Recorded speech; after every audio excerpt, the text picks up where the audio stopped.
Jalen Hurts, a big factor in the decision to get A.J. Brown from Tennessee to Philadelphia. I asked Howie Roseman what the expectations are for Hurts as he enters year number 3.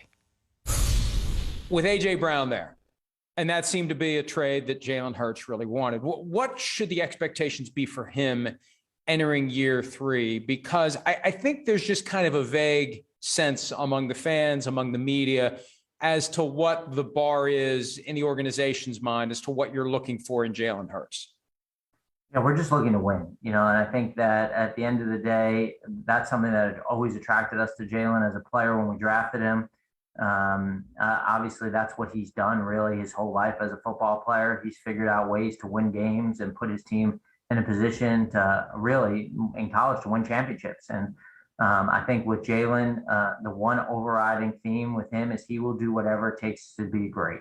He will work as hard as he possibly can. He will connect with as many teammates as he possibly can. If you tell him this will make you better, he will go to the ends of the earth to do that.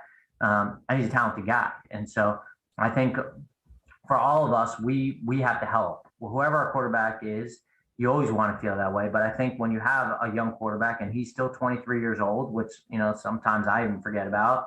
But when you have a young quarterback like that, you have to put them in position to be successful. You can't ask them to do everything. So how do you do that? Obviously, for us, it's going to start on both lines, right? Having a really strong O-line, D-line, and then going from there and making sure that he's got options in the passing game. He's got weapons around him, but we're also complementing him with good players on both sides of the ball. We talked earlier about Russell Wilson, the winning mindset that he brings to Denver. It's proven in his past accomplishments. Jalen Hurts is a guy who's on potentially the front end of what a guy with that winning mindset, with that infectious personality, the guy who can elevate the others around him. We don't see the high-end quarterbacking skills yet. I'm not saying we won't. Right. But this could be an example of a guy whose intangibles mean as much or more than the tangibles, because he does have that charisma. He's got the attitude. Hey, he was able to convince them to go trade for A.J. Brown. He said the right things at the right time to get them to go make that move. He wanted A.J. Brown. So they like this guy.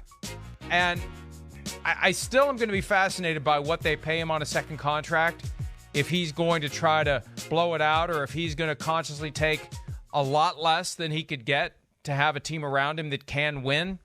But, he's kind of gradually becoming the guy. They've wanted the obvious franchise guy ever since Donovan McNabb was traded 12 years ago. Hurts is maybe a guy who's just kind of going to ease his way into that role, and we're going to wake up one day and we're going to say, holy crap, they got a top 10 quarterback in Jalen Hurts. Yeah, I mean, could be. He guys, like you said, all the things you want as far as the intangibles are concerned. Maturity, works hard, takes coaching, you can yell at him, whatever. He handles it. He understands the broader picture of the game, all of that. But I think, like you said it right. Second contract, future in the NFL, what he is, will be determined, I think, a little bit on, yes, the progress we see within, playing in the pocket, making plays there. Again, the offense, it's really talented. It's the best offensive line in football. So they can play a certain style probably throughout the majority of the year, just like they did last year when they figured it out to go, hey, we'll run, we're going to do things the right way. But as we always talk about, it's at some point your kryptonite's going to come to town. You're going to play a team like the Bucs. They go, well, damn, they got 700 pounds of defensive tackle in there. We might not be able to run the ball in them like we want today. It's going to be tough. And then you're going to have to win the game within the pocket. And I think that's the last piece of the puzzle we need to see from Jalen Hurts. We know he's good to make plays, and he's a gamer and, moving the chains and scrambling and doing that. He has a good arm. It's not a great arm, but there's still too many points to what we talk about all the time. The great teams, the teams that go deep in the playoffs, the Super Bowl teams, it's always the same thing. It's Stafford in the pocket, throwing lasers to win the game with everybody on his offense injured, but it didn't matter. He still was going to stay in the pocket. It's Brady in the pocket the year before. against the Chiefs, making plays. Oh, guess what? The year before that, oh, that's right, it was Patrick Mahomes. Guess where he was? In the pocket against the 49ers. So at the end of the day, that's where this offense and this style of play at quarterback is going to be questioned until it answers those questions you got. Can they beat the best defenses in football? Can they win the Super Bowl that way?